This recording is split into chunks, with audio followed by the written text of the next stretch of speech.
Neuqua Valley just missed the playoffs last year, so you have to imagine they're walking into this season with a chip on their shoulder.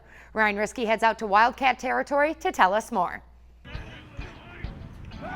Despite finishing with a winning record for the 8th consecutive season, the Wildcats failed to qualify for the playoffs last year for the first time since 2009, and that is not something that sat well with head coach Bill Ellinghaus.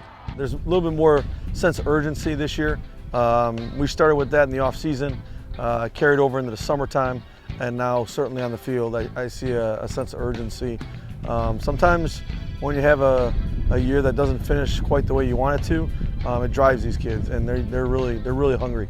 While the Wildcats have many players at skilled positions coming back on offense this season, one spot that will need to be filled is the quarterback position due to the graduation of Jake Eskoff, and replacing the 4th leading passer in program history is no easy task.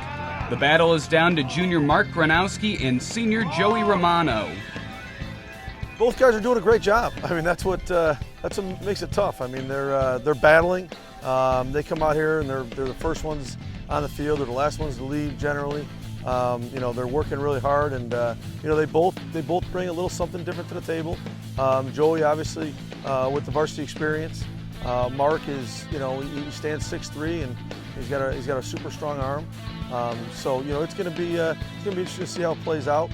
The winner of the battle will have a wide array of weapons to throw to, and it all starts with National Rugby star Will Chevalier, who enters as the #1 running back with the graduation of Cameron Rawpaw. However, he also led the Wildcats in receptions and receiving yards last season, proving to be very versatile. We kind of switched up to more of a single back, and our new O-line. Obviously, last year we had 5 new linemen. This year, we got 4. So just working on the timing with everybody, and just getting all our reps done. Just been helping out a lot. We're definitely going to mix it up, throw some different looks at the defenses, get some motions, kind of move me just wherever we see fit. Obviously, Chevy being one of those guys where he can touch the ball, out of the backfield, catching the football. He can run down the seam, certainly run those bubbles and those quick outs, as well as runs zone better than anybody that we've had. Last season, the receiving corps was a bit of a question mark coming in, with a lot of underclassmen assuming large roles. However, one pass catcher that is expected to take a huge step forward is Brant Stair, who had the Wildcats' only 100-yard receiving game among wideouts last year. We're definitely more experienced this year. A lot of guys returning, so we're starting off ahead of where we were last season for sure, and we're able to do a lot more things this year, and going into the season we should be in a lot better shape than we were, and it's looking pretty well for us. So definitely having some returning receivers this year. Everybody's got their routes down. Quarterbacks are working on their timings with those receivers. Now you've taken some skill guys and they've helped shape and mold our offense, whereas a quarterback has to kind of fit into that, which has been different than in the past. Brant and Chevy are 2 great leaders on the offensive side of the ball. The Wildcats will be reloading on defense for the most part. However, the defensive line will be very daunting to play against, with defensive ends Matt Quinn and Kyle Borski at the line of scrimmage, who were both part of a unit that allowed only 3.4 yards per carry on the ground last season. It definitely makes life a lot easier because you got guys that have a little bit more experience. They're able to read the plays better, know the blitzes and the coverages, and it just makes everybody doing their 1/11th a lot easier.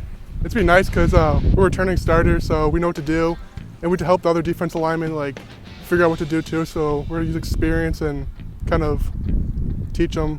Yeah, we're doing pretty good. We're all gelling together. We have good chemistry, and the juniors are learning pretty fast too. The Wildcats have an interesting schedule this year as they play arch rival Waubonsie Valley 2 times, once in Week 3 and the other in Week 6 for homecoming. They also play powerhouse Stevenson for the first time ever in Week 2, along with 3 other non-conference foes. Of course, at the end of the season, they visit defending DBC champion Naperville Central to try to take back the Warhawk Trophy from the Red Hawks. Yeah, that's always challenging to play a team twice. Haven't really had to do that in football much during the regular season. We've had to play teams twice, once during the regular season and then during the playoffs, but playing them twice scheduled during the season will be interesting. I can't tell you how it's going to be yet because I've never done it before. You know, the thing about playing Waubonsie is we know Waubonsie so well and they know us so well. So every time you play them, you put a new wrinkle or two in for them, and they're doing the exact same thing. Despite the tough schedule, the Wildcats have the talent and the hunger to get the program back into the playoffs this fall. For Naperville Sports Weekly, I'm Ryan Riskey.